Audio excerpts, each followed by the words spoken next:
We're starting soon.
Secondhand.fm. I am DJ Zouain. This is the Hijack. Welcome. Welcome, and thank you for being a part of the program, whether you're listening to it recorded at the N.fm or you are at your homes or work watching it live, listening to it live, right here in the old Twitch, in the Facebooks, and in all of that jazz. You know how it is. You know how we do around here. So thank you for being a part of the show. The show is brought to you by the aforementioned, the N.fm. The N.fm, where you can actually go and subscribe to all of the programs. You can subscribe to all the programs right there at the N.fm. It's kind of nice. I'm not going to lie to you. It's a great place, a central location for all of your DJ Zouain and the End FM needs. It's also brought to you by Bud Docs. You could actually go to the End.fm, scroll down to the bottom like you're seeing on the screen right now, and you could go to Bud Docs and set up your appointment to go ahead and get your medical card, your cannabis card with Dr. Chanlate right there at Bud Docs. Bud Docs is a great spot to do that. Get your cannabis card and throw out all of that. I mean, I'm not a doctor. I'm not telling you what to do, but you know what I mean. Like, it's a lot of there's a lot of crap that the pharmaceutical companies give you that could be just fixed with what I call the duct tape of medicine. Cannabis. Also brought to you by my residencies. First of all, Rhonda's, obviously. Rhonda's is the first, third, and fourth Thursday of every month. The second Thursday of every month, we do Spanglish. Spanglish over at Tuffy's. Shout out to Spanglish at Tuffy's. That was a lot of fun this past yesterday, last night. We had a great time. The Arthur Murray crew showed up. That was pretty awesome. They cut it up on the rug. But, you know, if you missed yesterday, you could be there for Sanfording Saturdays. I'm in Sanford a lot, as you can tell. So Sanfording Saturdays, we do that every Saturday starting at 10 p.m. That's when I start. And yeah, so good stuff happening all around here. So thank you for being a part of the program. I am DJ Zouain, the audible chocolate of podcasting. We have a few things to talk about today. Typically, we try to keep religion out of the hijack just because we have an entire other show to do with that, which is called Irreverent. The hijack is current events and stuff like that. Sometimes, if the topic arises, then I will bring it up. And today is one of those days because today is Good Friday. Good Friday. Happy Good Friday. I'm not really sure. See, I'm a Protestant, so we're very lazy with our Holy Weeks. Generally speaking, the Catholics are really good about it. They do the whole ash thing on the top and all of that. It's great. It's good. You know, good for them. Very, very good. But you know what? I wouldn't even mention it's Good Friday today. But today, I'm actually going to be at church. The only church that I know of in this area that I can attend without feeling like I need a shower afterwards is called Collective. And Collective is closing its doors. Today is the last service, Good Friday, the day that Jesus died. So it's kind of appropriate. So shout out to Ben and shout out to the Collective crew out there. I will be there to say my goodbyes to Collective, as Collective is dead, as we've seen in the program, in the video that Ben and the Collective crew put out. So shout out to them. I'm gonna miss them. I didn't get to go very often because of how far it is, but I'm making it a special trip to DeLand to go to Collective. If you've ever been there, you should check it out. You should go back one last time and pay your respects to Collective. Speaking of paying your respects, unfortunately, we had to say goodbye to Mr. Gilbert Gottfried. Gilbert Gottfried passed away at 67 after a long illness, battling a long illness. This one was tough for me because when I first got to the States, When I first got to the States, the first person, one of the first actors that I remember like just being ubiquitous was Gilbert Gottfried. And Gilbert Gottfried, the first role I remember him in was Problem Child. He was the principal in Problem Child. Whatever happened to that kid? I don't even know what happened to that kid, but obviously we know what happened to Gilbert Gottfried. He had a long career. Then he became Iago. He was Iago from Aladdin, and the very distinctive voice. He was also the Aflac duck for I don't know if you knew that, but he was the Aflac duck. So that's pretty cool. Sad to hear that he passed away. The thing about deaths like this, sudden deaths, and they said that it was, he was battling an illness for a long time. His family didn't specify what it was, but 67 is way too young by today's standards, especially somebody with the affluence that he probably has and that kind of thing. But my first time seeing was Problem Child, and like but the thing is that he was a hell of a stand-up if you ever saw him. And the funniest thing is listening to Gilbert Gottfried read either serious or sexy material. Give him some sexy copy, or don't give him anything now, he's dead. But back then, when he was alive, you could give him anything. It would just sound hilarious because his voice was just so distinct. But Louis Anderson, Bob Saget, Norm, now him, now Gilbert Gottfried. Well, that is a hell of a heavenly lineup, let's call it. It's maybe better that they didn't specify the illness, just because I don't want to know that Iago died because he didn't vaccinate himself or something.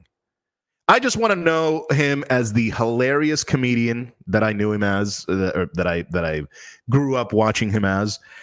And I also want to want to know the good things, and want to remember the good things that I know people that have met him and that worked with him.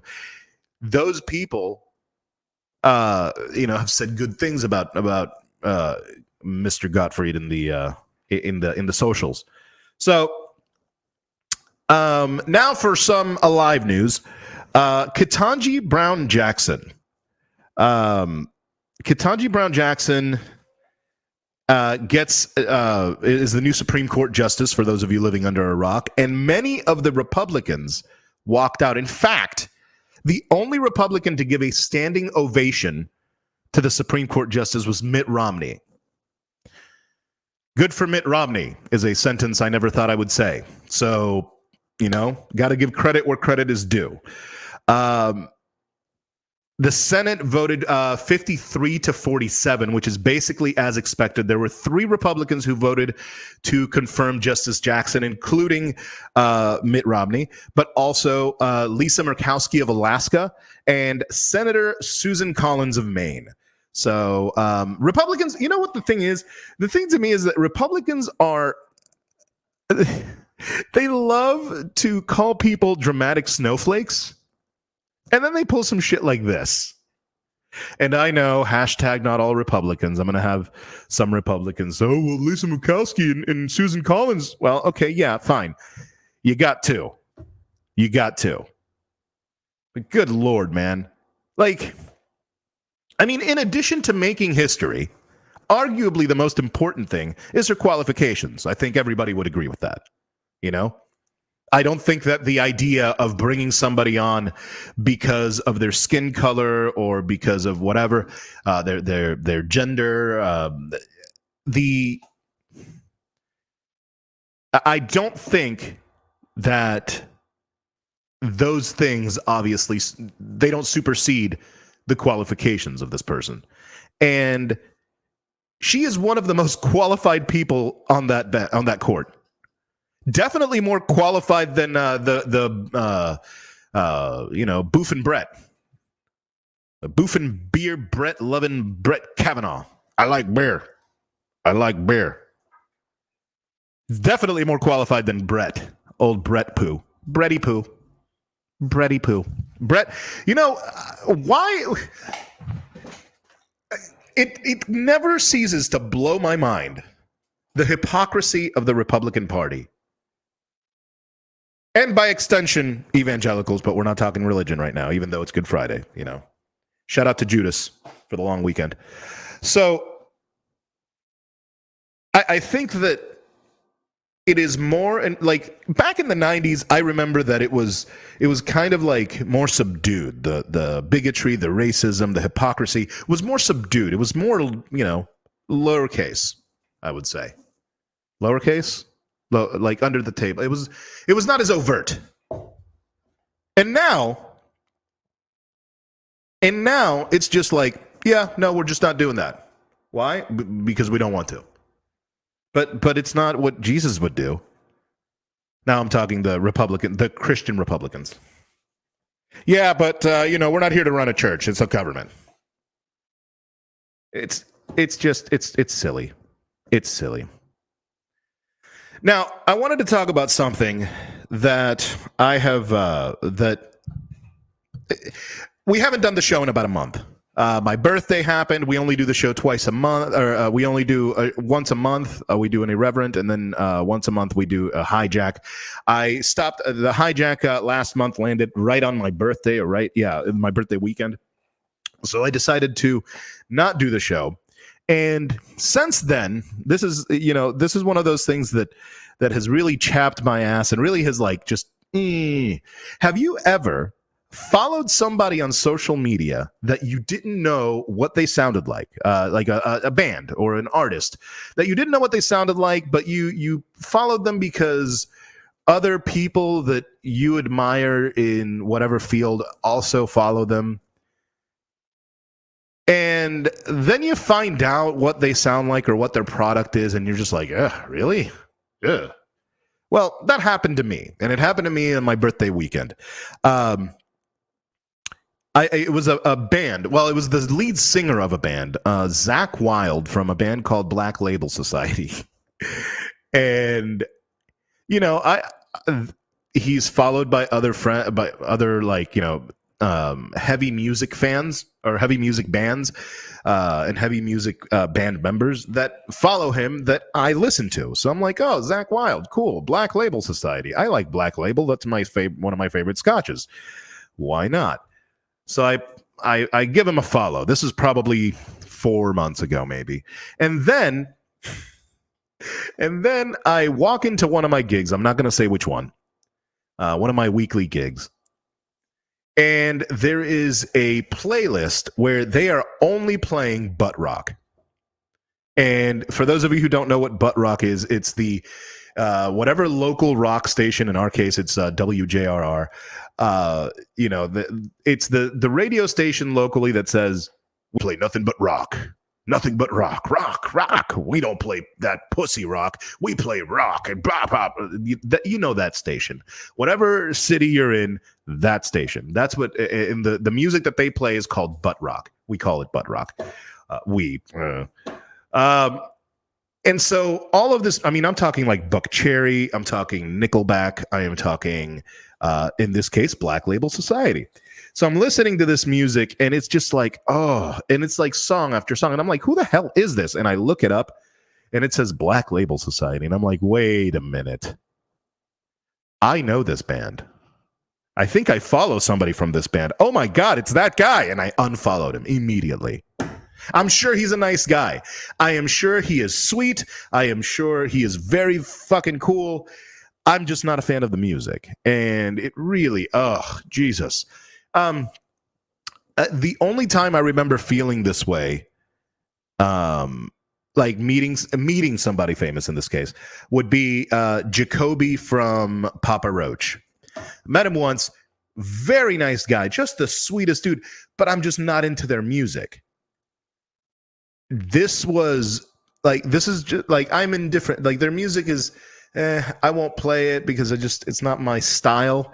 But I recognize that they're the good dudes, and they work their asses off to do their music. And I can't, unless if you're a douchebag in real life and you have crappy music, then I'm just gonna double, shit on you. But either way, this is one of those things that just like, I don't know if this is something that's common. People following people. I mean, I guess it is people following others based on only the fact that they are being followed by somebody you admire. I don't know if that's just a me thing or whatever, but either way, somebody I definitely don't admire, and I've tried, man. I've tried to like the guy. I've really I've really like, attempted it. I've attempted to be like, you know what, Travis Barker signs off on him, whatever, and Travis Barker, but Machine Gun Kelly decided it would be a wise thing to do to play a cover on the Howard Stern show. This is the other thing. Howard Stern's one of my idols, and I don't know what's happened to him, but holy crap, man, get it together. What are you saying in this during the beginning of this cover? He is praising the fact that, number one, he's saying just filler shit like, oh, you have to respect the band that you cover. No, you don't. You don't have to respect anybody. You can just cover a band. You don't have to. Anyway, we'll get to it. But either way, this butchering of Machine Gun Kelly's butchering of System of a Down's Aerials. Now, you can't, like, there aren't many people that can hit the notes that Zarkan, what's his name? He's so good. I always forget his name, but he is so good. I think he's like Lebanese or Armenian or something. I don't know. Either way, great dude. A fantastic, one of the best voices in rock. I'll go ahead and say it. And Machine Gun Kelly decides to play System of a Down Aerials over on whatchamacallit, on the Howard Stern show. Let's take a listen. When you choose something to cover, it's got to be a band you respect. And today you're going to do a cover of a band that I love. No, it's not. It's not a band you respect. You don't have to respect any band that you cover. System of a Down. I played their music all, in the 90s when I was at K-Rock and all that shit. That's a great band, right? Great band. Yeah, we toured with them for a summer. And who the hell are you, Batman?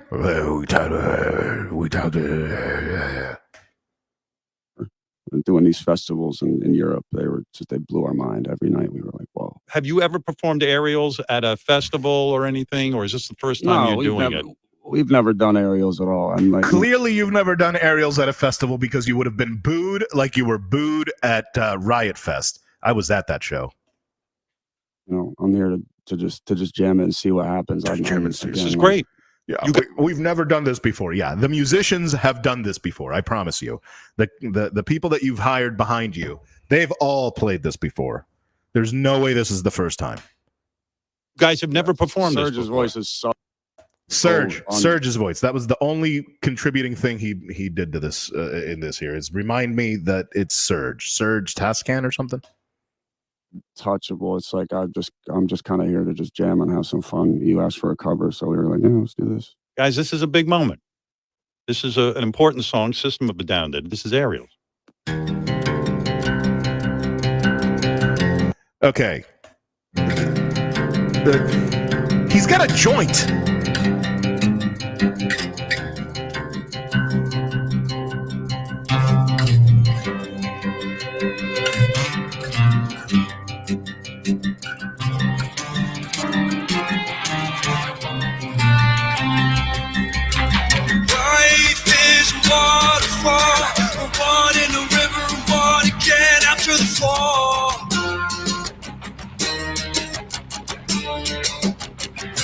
Swimming through the void, we hear the word, we lose ourselves, but we find it all.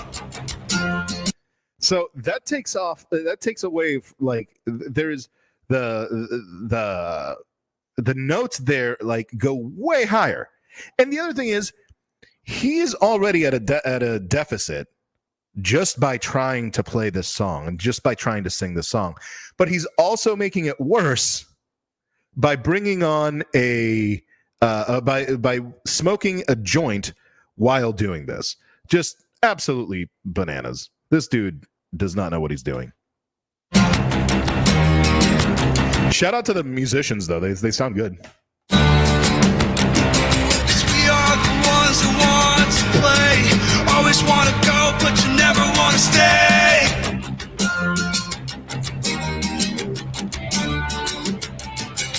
We are the ones who want to choose. Always wanna play, but you never wanna lose. What is that?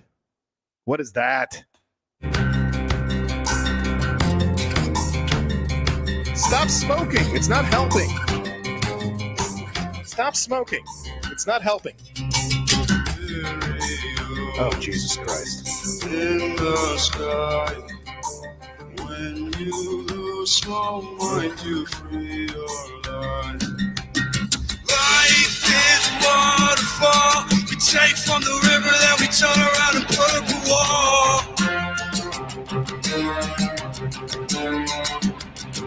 Swimming through the void, we hear the word. We lose ourselves, then we find it all.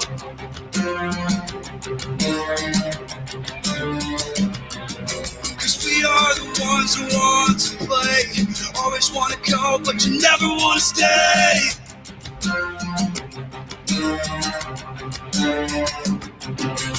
We are the ones who want to choose. Always want to obey, but you never want to lose.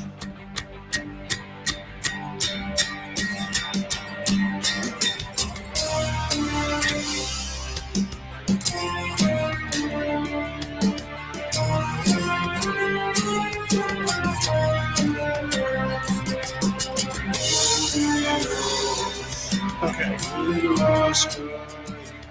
I can't do it anymore. I can't. It's just Jesus Christ, dude. You're so bad. Not quite as bad as the puddle of mud guy. What's his name? Doing the doing the Nirvana track. Oh my God, that was people like that have no friends. Like, why did MGK? Why? Okay, the one thing that I will give that might be the reason why, the only reason I think that it might be improvised is because if Travis Barker let this guy do this, because Travis Barker and him are homies. It's the only reason he's got any credibility within the punk rock movement, the pop punk, the early 2000s and late 90s punk rock movement, pop punk movement, is because of Travis Barker. So the fact is that, like, if it wasn't for that, it's just, but he was wildly out of range for that song, even before the joint. And by the way, that is the ugliest joint, one of the ugliest joints I've ever seen. I really want to like the guy, but he makes it hard. He makes it tough. Now, in the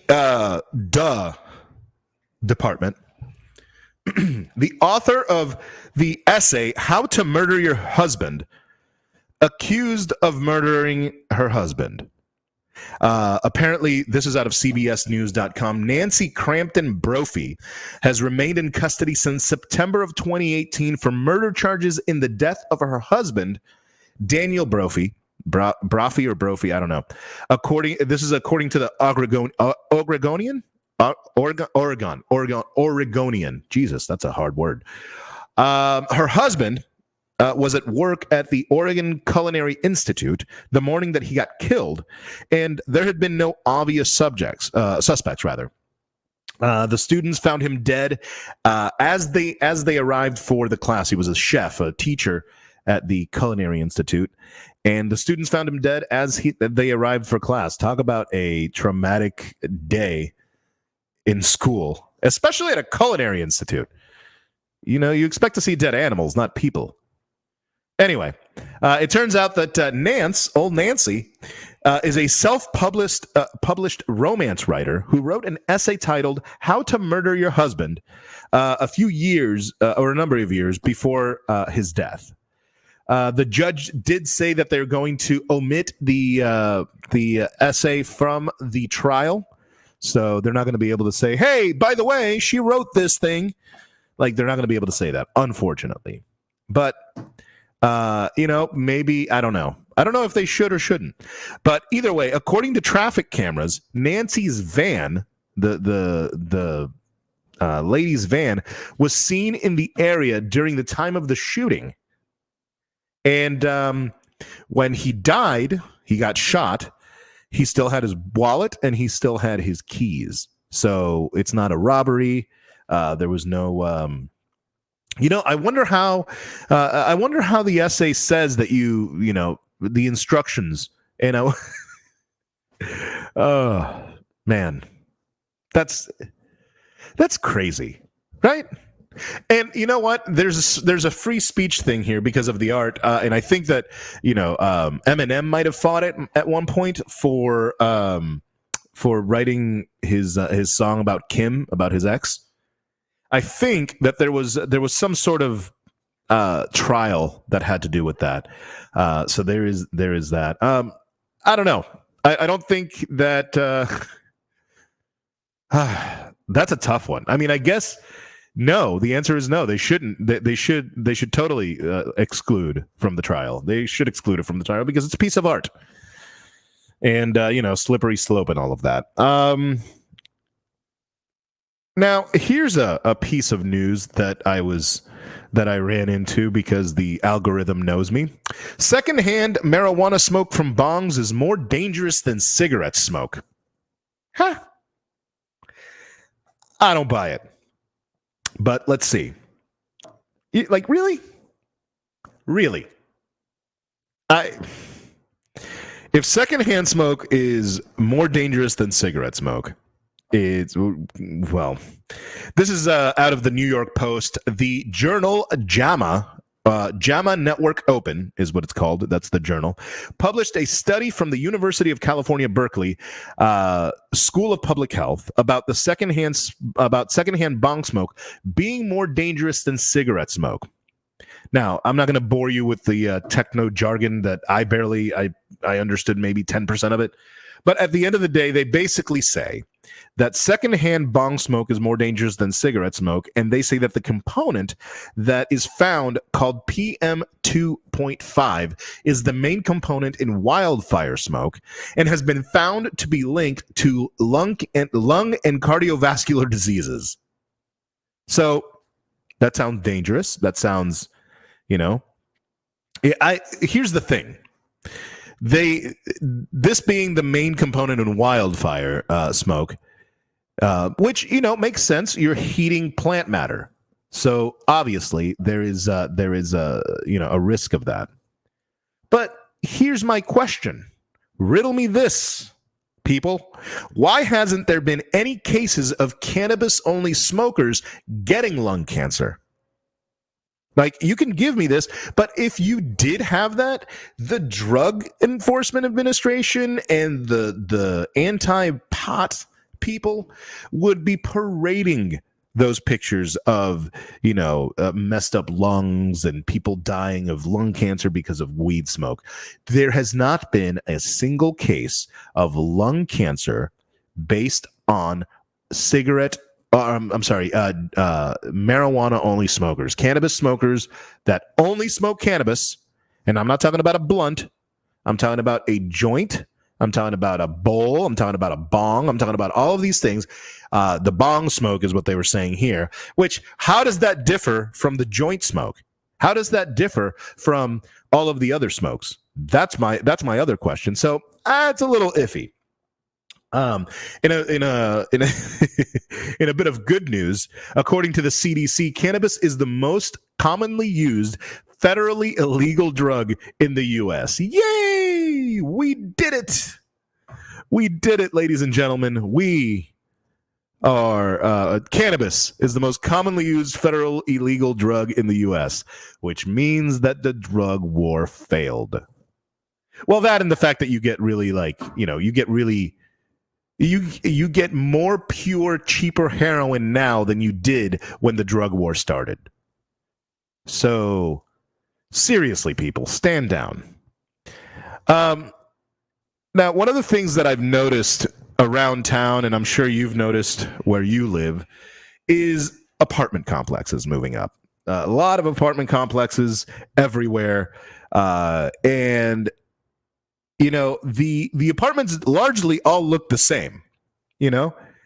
It's kind of weird, actually. And And this is an article out of getpocket.com. But it was just an interesting article because I literally yesterday I was driving home from my gig and I looked to my left. This is in Sanford, getting toward I-4. There is a row of what looks like matchsticks, but you know that they're, like gigantic matchsticks, but they're all apartments. It's an apartment complex being erected on my way to and from work. And I'm like, dude, and all of them, they all have like a generally the same kind of look, and they all charge a comical amount for rent. The style, it's been called Stumpies, but the more commonly known name of these structures is 5/1, or 5 stories over apartments, 5 stories of apartments over a ground floor or podium. So they're almost always made out of softwood, giggity, or 2x4s, or like the sticks that they use in track homes and track houses. That's what they're made of, essentially, but they're stacked high, obviously. This was actually first popularized in 1830s in Chicago, and the reason behind that is because of the fact that Chicago was a boom town at the time. I guess still is a boom town. I guess it can't be a boom town now. It's just a major city. So Chicago was a boom town, and it had a lot of forests around it. So they used the materials that they had around them. So it's kind of, it's logical. The first one of these that I remember really seeing was around in 07 or 08. Well, and it was in Soto in downtown. That's actually, I moved into it because it was a nice apartment. And my bougie ass roommate wanted to live there too. But it was in 3 miles south of downtown, right walking distance from Pulse. And this was probably 2008. The amount of money that they charged for a 2-bedroom is just actually slightly higher than what I'm paying right now here for rent. So, but this was like 10 years ago. 10? No, longer than that. Wow. Yeah. 12? No? Wow. This is like 14 years ago. Holy shit. My God. That is insane to me. How time flies. But yeah, the amount that they charge is fucking insane, man. It blows my mind that this is such a, like, I guess capitalism, makes it so that it's just, if it works here, it's going to work there, and somebody with a bunch of money is going to just replicate the thing, or the same people are just going to build it in other areas, which is typically what happens these days, because now everything is owned by 3 people, basically. No, seriously. I think the majority of the housing in the U.S. right now, or a ton of a not insignificant portion of the housing in the U.S. right now is owned by companies like BlackRock. It's not owned by individuals. And the other thing is, we have enough housing to house every homeless person with foreclosed homes. Right now, you have realtors losing their minds right now. Oh my God, I can't believe you're saying that. Chill out. They'll find a way for realtors to make money. That's kind of what they do. That's, Either way, another thing that because this was my birthday, the reason that we didn't do the last show is because of my birthday. And again, the algorithms know me. There was an article out of the same place, pocket.com, a study that showed that in all but 9 out of 80 countries, satisfaction, like human satisfaction, bottomed out between 39 and 57. So this is like midlife crisis area. They call it the U curve in the study, and which is basically they're calling the midlife crisis the U curve, and it tends to evidence itself in wealthier countries, I guess. I guess it makes sense. You get, like Maslow's hierarchy of needs. I don't know if it's been debunked. I guess somebody told me that it was debunked already, but I don't know. I don't know if that's the case. I have no idea. But when you are when your needs are covered, you have more room to bitch about things, I guess, is kind of the thing. I don't know. But the U curve, it shows that it's in wealthier countries, but it also showed that beyond a certain point, in addition to that, beyond a certain point, countries don't get happier as they get richer, which actually it makes sense. And it makes sense because there's another study that you remember the CEO of that company that paid everybody a minimum wage of $70,000 a year. His company, it's Stripe, I think is the name of the company. I don't know. It's one of those credit card processing companies. And this guy is, I think it was in 2012 because I was on the air in terrestrial radio when this happened. And I heard all the conservative people lose their minds and, he's going to go out of business, blah, blah, blah, blah, blah. His business has flourished. He's making more money than he has. He himself gave himself a $70,000 salary, but I think there's, obviously stock options and stuff. I don't believe that he's only making $70,000 a year. But everybody in his company made a minimum of $70,000 a year. There were people that bitched and moaned and left, and then there were people that stayed, and there were people that got hired at $70,000. Yes, the janitor, $70,000. Can you imagine? The reason why he came to this number, the reason why he had this number in mind is because after $70,000, all of your needs are met, and like there was a study that showed that all of your needs would be met. You'd be, you don't get much happier after $70,000 a year. That was basically what the study showed. So this guy put it to work. And what was the result? There were people having babies, there were people buying houses, doing things that they wanted to do, but they were unable to do so because of their salary, their economical limitations. And here is this, CEO making a shitload of money. And, it's that right there. Oh, and by the way, grew up an evangelical kid, but he saw the bullshit of the way that the conservatives have basically taken over the faith. The conservatives have taken over the faith to the point that they base economics. I mean, it's kind of nice convenient for the church because the church can just be like, yeah, no, exactly. Money. And remember to tithe. I've never heard more. Anyway, sorry. I know we weren't supposed to talk about religion, but it's Good Friday. It's Good Friday, guys. It's Good Friday. So, give me a break. Anyway, the real reason behind this is called the Easterlin paradox. The fact that you can't get much happier after a certain amount. And I think that happiness, there are a lot of friends of mine who finished school, I'm a college dropout, who, went to regular ass, like the careers that, that were solid, that they knew they were going to make money and blah, blah, blah, blah, blah. And, I realized at the age of 28 that I was hating my life. I was working in IT. I was doing well, but I hated going to work every day. And I remember, I go back to the Good Friday thing. I remember praying, going, God, you know what? I don't have the balls to quit because I have a good job. I'm making good money. I was living in a nice apartment, that Soto apartment that I talked about before. I was like, I don't want to do this. I don't want to do this anymore. And you know what happened? A week later, I got laid off. And it was one of the best things that happened to me because I decided I was going to DJ for a while and until I figured things out, and I was DJing a bunch. It was nice. I still DJ a lot, which is nice. But yeah, I basically made DJing and,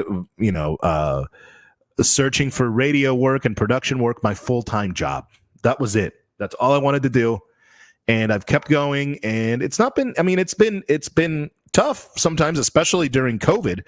But thankfully, I love what I do most every day. Almost every day that I go to work, I go to work loving it. And that to me is a huge part of why I feel happy. Also, I quit smoking cigarettes and I dropped my drinking by about 90% because I started smoking weed again. And, you know, I don't know what percentage of my friends that have, that my contemporaries are happy. And I don't even know if I guess we are technically in midlife crisis range between 40 and 50. But, you know, I hope that they're doing well, but I don't know what the percentage is of people that are just going through the motions and stuff like that. But I'm assuming it's fairly high because it's enough that people have done studies on it and stuff like that. But I really think that midlife crisis BS is starting to die with millennials and Zoomers and stuff like that. I know Zoomers are young, but I think that mentality that they have really acquired, everything from work. If you talk to a Zoomer about work, ask him to work on their day off. I dare you to ask a Zoomer to work on their day off. And that's the way it should be. They shouldn't be working on their day off. We shouldn't be working on our day off. That's what it is. It's our day off. And sick time is sick time for a reason. So Zoomers have been a lot more cavalier about taking their sick time and being picky about pay. And that is a very smart thing to do. And I hope they continue doing it. I hope millennials adopt that mentality a lot more. And I think that we'll all be much happier and maybe not have this midlife crisis bullshit that we're supposed to be just supposed to be having. There's so many things in life that I took for granted because boomers told me I was supposed to do it. I was supposed to be the do this or that or go to school for this or that and don't take risks, just make it but then if you take a risk and you fail, you're a failure, and if you take a risk and you succeed, then they praise you. So it's very very shallow, very fickle praise, and I don't buy that. So I hope that that the subsequent generations, the millennials, the Zoomers, what's left of Gen X, but no, Gen X is still. They still have. Boomers still run our country. So think about that for a moment. Boomers are still running our country, and they were running our country, and when millennials were babies, and now millennials are the age where boomers were already dominating government. So put that in your noodle and smoke it. I think that's the way that goes. My name is DJ Zouain. You can find me anywhere on social media at DJ Zouain. That is DJ Zouain on all of the social medias. You can find me on the N.FM. You can find me at West End every Saturday. Find me every second Thursday at Tuffy's for some Latin music. And find me on all the socials at DJ Zouain. And I will talk to you in a couple of weeks with some Irreverent. All right? Thanks for listening. Peace.